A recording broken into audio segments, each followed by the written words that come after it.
Scientists and historians understand a lot about Earth and human history, but there are still plenty of things they cannot explain. They can take the smallest piece of evidence and work out things about the past that seem almost impossible to know. But sometimes, they come across something so strange that even their knowledge and experience aren't enough to make sense of it. And that's what today's video is about. Today, we'll be looking at the 15 most incredible ancient discoveries that we still cannot explain or fully understand to this day. So, are you ready? Let's dive in. Number 15. The Rhynie Man of Scotland. Scotland's picks didn't leave much behind to tell us who they were, which makes the Rhynie Man unusually difficult to ignore.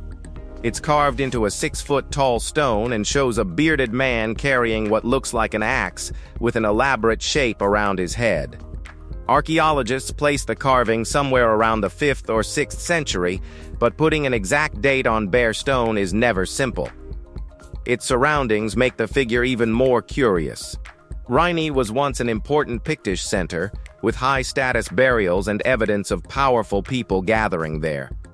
That has led to suggestions that the man could represent a ruler, warrior, or someone connected with religious ceremonies. His axe may matter as well, since comparable weapons have been linked with animal sacrifice during that period. But we cannot even say what the stone originally did. It might have marked a grave, watched over an important place, or represented someone whose name once meant everything there and eventually disappeared. Number 14. Ishi no Hoden Megalith. Why would one of our ancient ancestors spend so much time cutting a 500-ton piece of volcanic rock into something this strange? That question follows Ishi no Hoden, a massive megalith found inside the Shiko Jinja Shrine in Takasago, Japan. It measures nearly 6 meters high and wide, but its size isn't even the weirdest part. The rock beneath it was carved away in such an unusual manner that the entire structure looks as though it is floating just above the ground. Researchers have examined it for decades, yet they still cannot agree on how old it actually is. There are no writings telling us who made it, what they wanted it to become, or why such an enormous amount of work went into it. Even the way it was shaped raises questions about the tools and methods available at the time. Maybe the project was abandoned halfway through. But if that's true, whatever someone originally planned here must have been enormous. Number 13. The Sword of the Saints, the Sword of Essen, comes with a beautiful story. But there's one problem. Parts of that story don't quite fit. Tradition says Emperor Otto III gave it to Essen Abbey in 993. In honor of Saints Cosmas and Damian. But studies during the 1990s suggested the blade itself may already have been old by then, perhaps even used in battle before anyone covered it in gold. And those fancy decorations didn't all arrive together. The blade belongs to the 10th century. Much of the goldwork came later, and silver fittings were added centuries afterward. So the sword we see today was changed repeatedly by people who considered it important. Even its imperial origin is still uncertain. Details in the decoration closely resemble artwork associated with Essen Cathedral, raising the possibility that at least part of its story began locally. Was this really Otto's sacred gift, an old warrior's weapon transformed into a religious treasure, or something else entirely? Number 12. Drombeg Stone Circle. When you look at the stones at Drombeg, you'll quickly realize that whoever placed them there knew exactly what they were doing. 13 stones remain in County Cork today, but archaeologists believe the complete circle once contained 17. Their placement becomes much more curious when the sun goes down during the winter solstice. At that particular time of year, the sunset lines up through the monument toward a distant point on the horizon. Someone clearly paid attention to the sky while choosing where these stones should go, but we still don't know what they were trying to achieve. Remains of huts and an old cooking area were also found close by, telling us that this place was part of something larger than a lonely stone circle. Well, perhaps families gathered here, ceremonies took place, or the stones helped mark an important moment each year. We can still see the arrangement they left behind, but not the meaning or motive. Number 11. Aratta. The Sumerian Atlantis. The ancient Sumerian writers spoke of Aratta with a strange sense of familiarity. Their poems describe a wealthy land beyond the familiar world of Mesopotamia, reached only after crossing difficult mountains and distant territories. Gold, silver, precious stones, skilled craftsmen, and sacred power all belong to this elusive kingdom, while its rulers dealt with Uruk almost as rivals. But archaeology has never handed us a map leading there. There is no excavated city that can be labeled Aratta, and even its location remains disputed. Iran has attracted much of the attention, though proposed sites have stretched farther across the region. This uncertainty is why comparisons with Atlantis keep following the name. But Aratta comes from a very different tradition and was never described as Plato's sunken island. What gives the story its pull is something quieter. The Sumerian poems treat Aratta as a distant place rather than merely an invented paradise. Maybe it was poetic geography. Maybe an actual kingdom faded behind the legend. Number 10. Gribsundin shipwreck. Something happened aboard Gribsundin in 1495 that sent one of Denmark's most important royal warships straight to the bottom of the sea. King John of Denmark was using the vessel during an important political journey when disaster struck near the Swedish coast. Much of the ship survived underwater surprisingly well, including a figurehead that must have looked terrifying when Gribsundin was still sailing. It shows a strange beast with huge teeth, wide eyes, a bird-like beak, and what appears to be a human trapped between its jaws. Small traces of paint were even found on the carving, meaning this creature once looked far more vivid. There are some old records saying a fire broke out aboard the ship before it sank, although researchers aren't completely convinced that explains everything. Damage found across the wreck has raised another possibility. An explosion may have ripped through the vessel. Something destroyed Gribsundin that day. What actually happened aboard remains uncertain. Number 9. Ice Age dental fillings well. 13,000 years ago, somebody had a bad toothache, and another person apparently decided to do something about it. 2 badly damaged front teeth found at Riparo Fredian in Italy carried marks that researchers reported in 2017 as evidence of surprisingly early dental treatment. Decay had reached deep inside, and whoever attempted the procedure used a tiny pointed tool to scrape the cavities. Without anesthesia, even thinking about that part is uncomfortable. But the treatment didn't finish there. Researchers found traces of bitumen packed inside the holes, mixed with plant fibers and possible hairs. The sticky material may have worked as an early filling or medicine, protecting the damaged area after it had been cleaned. We'll never know who did the procedure or how they learned to do it. What survives is odd enough. Someone during the Ice Age recognized that a painful tooth could be opened, cleaned, and packed with another substance. Dentistry apparently started hurting people long before the dentist's chair existed. Number 8. Novellata Stele. We can read every letter carved into the Novellata Stele, yet somehow we still have almost no idea what those letters are telling us. Found near Novellata in Italy, this stone dates back roughly 20,600 years and carries an inscription written in North Piscine, a language that has given linguists a serious headache for generations.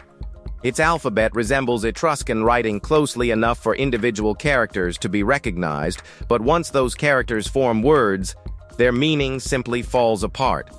Turn the stone over and another puzzle appears, a carved scene showing what seems to be hunting or fighting. Whether the inscription tells that story or talks about something completely different is still unknown.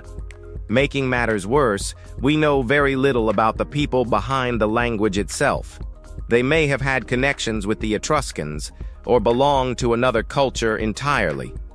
Scholars have spent over a century trying to crack their message, and the stone still refuses to give it up.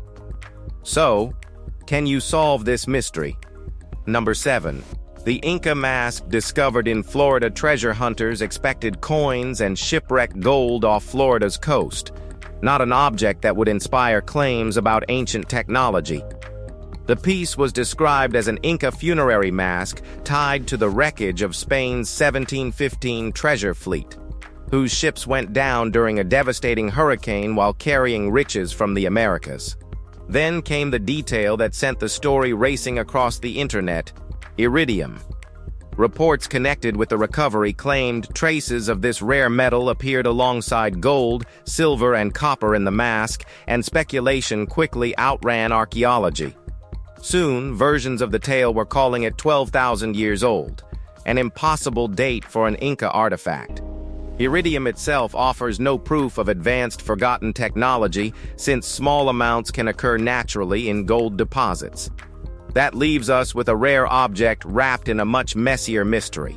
Somewhere between a colonial shipwreck, South American treasure, and scientific claims, the mask's real story became impossibly difficult to separate from legend. Number 6. Sunken Basilica of Lake Znik. For years, boats crossed Lake Znik without anyone realizing that an entire ancient building lay beneath them. Its outline was finally noticed through aerial photographs in 2014, sitting beneath the shallow water close to the Turkish city of Znik. What appeared below was the remains of a large basilica, believed to have been built around the 4th or 5th century AD. Historians think a devastating earthquake in 740 may have dragged the structure beneath the lake, where its walls remained for centuries. Znik itself was extremely important during Roman and Byzantine times, especially to early Christianity, so the building has naturally raised questions about who built it and what happened there. Archaeologists generally identify it as an early Christian church, and graves discovered around the ruins support that idea. But its full story is still being pieced together. Number 5. The Jahosh inscription. For a while, the Jahosh inscription looked capable of settling a question historians had argued about for decades. The stone carries an ancient-looking Hebrew text describing repairs to Jerusalem's first temple under King Jehoash, and parts of the wording closely resemble the account in 2 Kings 12. If authentic, the inscription would be an extraordinary connection to the biblical temple. But its background quickly caused trouble. The tablet had no documented excavation history and was owned by antiquities collector Oded Golan, whose collection became involved in a major forgery investigation. Israel's Antiquities Authority then declared the inscription modern, although that didn't end the argument. Tests of the stone and its patina produced results that supporters say favor antiquity, while critics point to language and other details they consider suspicious. Years of examination have only divided opinions further. Somewhere between the ancient stone, the questionable inscription, and its controversial history lies the answer everyone wants: genuine record or an exceptionally convincing modern forgery. Number 4. Menehune legends. Ask about the Menehune in Hawaii, and you won't simply hear one old tale. Their name appears across generations of Hawaiian storytelling, attached to ponds, temples, roads, caves, and stonework that people still visit today. Tradition describes them as small people who preferred remote valleys and forests, rarely allowing themselves to be seen. They were also said to be extraordinary builders, capable of finishing huge projects during a single night before disappearing by sunrise. One of the places connected with them is the ancient Alakoko fish pond on Kauai, whose stone wall later became known as the Menehune Fish Pond. Things become stranger when old 19th century accounts are brought into the discussion, including claims that Menehune appeared in population records, although historians disagree about what those references actually meant. No physical evidence has ever proved that a separate race of tiny people existed in Hawaii. Still, these stories survived for generations, leaving one question behind: who were Hawaiians originally talking about? Now let's move to number 3. The Jotunheimen shoe melting ice in Norway's Jotunheimen Mountains has given archaeologists plenty of ancient surprises, but a worn leather shoe became one of the most remarkable. When it first appeared, researchers thought they were dealing with footwear perhaps 1,000 years old. Tests pushed its age much further back, placing it around 300 years ago in the Bronze Age. And strangely, the shoe doesn't look as ancient as that number sounds. Its simple leather design would still be recognizable as footwear today. Someone wore it while traveling through these mountains at a time when crossing such icy ground could easily become deadly. Arrows, hunting equipment, and other objects recovered nearby suggest hunters regularly traveled through the high passes searching for animals. The owner's fate, however, remains a mystery. The shoe might have been lost during a difficult journey, or who knows, maybe deliberately left behind. Number 2. Jelling stone ship Viking kings were given impressive burials. But what happened at Jelling went far beyond digging a grave and raising a mound. Beneath the famous royal monuments in Denmark, archaeologists discovered stones belonging to an enormous ship-shaped arrangement, with later studies showing it once stretched roughly 354 meters. That makes its scale difficult to ignore. Excavations began in 1941, followed by further investigation decades later. Yet much of the original layout remains uncertain, because later construction changed the site. The two great burial mounds and other royal monuments were eventually built within the same area, linking this unusual stone vessel with Denmark's Viking rulers. But why make a ship from stones on such an enormous scale? One possibility is that it played a part in ceremonies surrounding death, perhaps carrying symbolic meaning for the journey that followed. But still, why? Number 1. The puzzling upside-down staircase. Calling it a staircase almost makes the object sound ordinary. Near Sacsayhuam, however, granite has been cut into steps that appear reversed, leaving visitors with the peculiar sight of stairs that seem to belong the wrong way up. They reach no doorway, climb toward no chamber, and offer no obvious practical use. That uselessness is precisely what makes the carving difficult to dismiss. Granite resists easy shaping, yet Inca stoneworkers became extraordinarily skilled at working hard rock without the machinery we would expect on a modern construction site. Why spend that effort on steps apparently leading nowhere?